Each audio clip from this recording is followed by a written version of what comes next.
Swastiastu. Perkenalkan, nama saya Ani Putu Renalita Putri dari kelas 10 II1.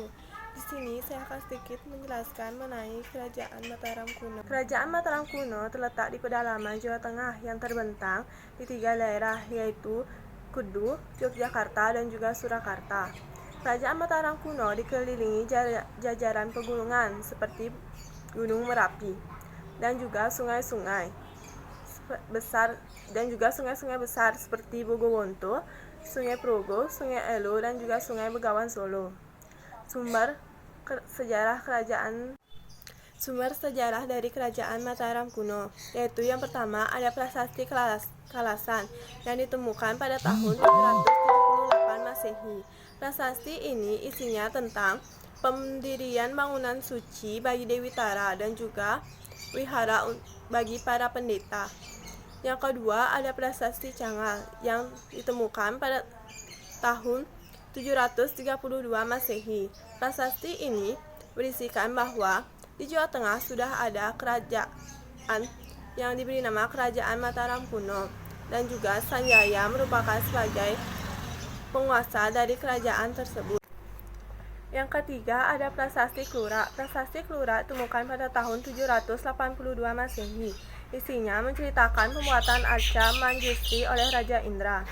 Yang keempat ada prasasti Mantiasih. Prasasti Mantiasih ditemukan pada tahun 907 Masehi. Isi dari prasasti tersebut adalah daftar silsilah Raja-Raja Mataram yang mendahului Rakai Watukura Dyah Baritung, yaitu Raja Sanjaya, Rakai Panangkaran.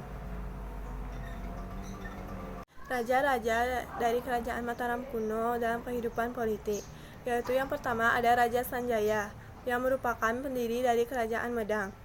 Berdirinya Kerajaan Mataram kuno dijelaskan pada prasasti Cangal yang ada pada bait ketiga, yaitu ditunjukkan kepada pengganti sana yang merupakan Raja Sanjaya. Raja Sanjaya merupakan raja yang gagah berani yang dapat menaklukkan raja-raja di sekelilingnya. Sana merupakan raja ketiga dari Kerajaan Galuh. Pernikahan Sana dengan Sanaha melahirkan Raja Sanjaya. Sanaha merupakan cucu dari Ratu Sima. Sanjaya membangun kembali kerajaan setelah Sana gugur dalam pertempuran melawan musuh, dan juga pusat kerajaan telah dihancurkan. Setelah Raja Sanjaya wafat karena sakit, pemerintahannya digantikan oleh Rakai Penangkaran Dyah Sangankara Sri Sangaramananjaya dan lebih memeluk agama Buddha. Selain itu, pemerintahannya juga dipindahkan ke timur. Pada prasasti Kelura disebutkan bahwa Rakai Penangkaran merupakan permata wangsa Shailendra. Selain itu, dalam prasasti Kalasan dan Ratu Baka dikenal dengan sebuah Tejah Purnamapana Penamkaran pada masa pemerintahan beliau. Beliau mendirikan Candi Plausan Sewu dan juga Candi Borobudur.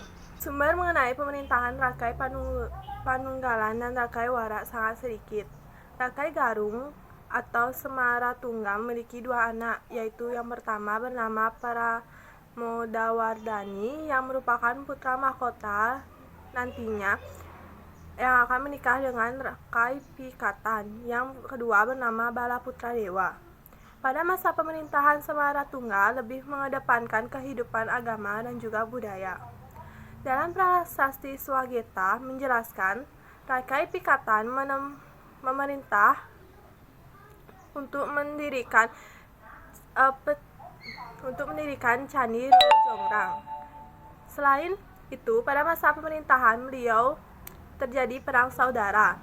Rakai Pikatan memiliki anak yang pertama bernama Rakai Gurunwangi Dyah Saladu dan anak yang kedua bernama Rakai Kayuwangi atau Dyah Lokapala. Raja Rakai Kayuwangi alias Dyah Lokapala. Keberhasilan beliau dalam menghalau musuh pada masa pemerintahan Rakai Pikatan mengakibatkan rakyat ingin beliau menjadi raja setelah Rakai Pikatan. Serangan yang dilakukan oleh Rakai Walaing Pu Kumbayoni yang mengaku sebagai keturunan dari Raja Sanjaya. Rakai Watu Malang hanya terdapat pada prasasti Panunggalan yang ditemukan pada tahun 896 Masehi. Dyah Balitung, istana kerajaan Medang tidak lagi di Mataram, melainkan sudah dipindahkan ke Poh Pitu. Perluasan kekuasaan ke timur sampai di Bali dan memerintah selama 12 tahun dan pembenahan sistem pajak. Empu Daksa kemungkinan merupakan ipar dari Dyah Balitung. Empu Daksa melakukan pemberontakan terhadap pemerintahan Dyah Balitung. Selain itu juga, Empu Daksa mengenalkan Sanjaya Warsa atau kalender Sanjaya. Rupanya Empu Daksa ingin menunjukkan bahwa dirinya merupakan keturunan dari Sanjaya. Rakai Layang Dyah Tulodong. Pergantian pemerintahan dari Empu Daksa ke Rakai Layang Dyah Tulodong dilakukan dengan perebutan kekuasaan.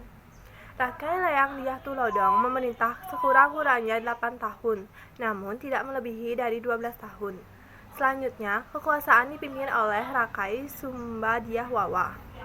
Rakai Sumba Dyah Wawa, pada masa pemerintahan beliau, kerajaan Mataram di India dilanda Mahapralaya.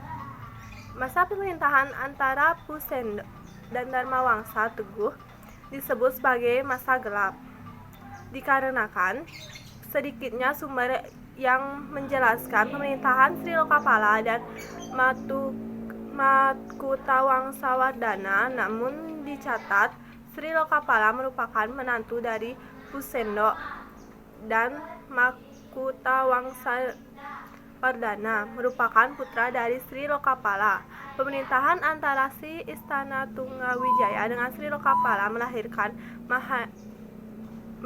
Mahendradatta. Dharmawangsa Teguh. Dua hal yang perlu dicatat pada masa pemerintahan beliau yaitu, yang pertama, penyerangan dan kekuasaan terhadap wilayah Sumatera. Yang kedua, terbunuhnya Dharmawangsa oleh Raja Wurawari. Kehidupan agama dari Kerajaan Mataram kuno. Buddha dinasti Sailendra. Perkembangan agama Buddha Mahayana di Mataram berada di bagian selatan kerajaan. Sedangkan perkembangan agama Hindu yaitu dinasti Sanjaya. Perkembangan agama Hindu Siwa di Mataram berada di bagian utara kerajaan Mataram kuno. Sekian dari saya. Apabila ada kata-kata yang salah atau kata-kata yang kurang berkenan, saya mohon maaf. Sekian, saya undur diri. Saya tutup dengan pranama Santi. Om Santi Santi Santi Om.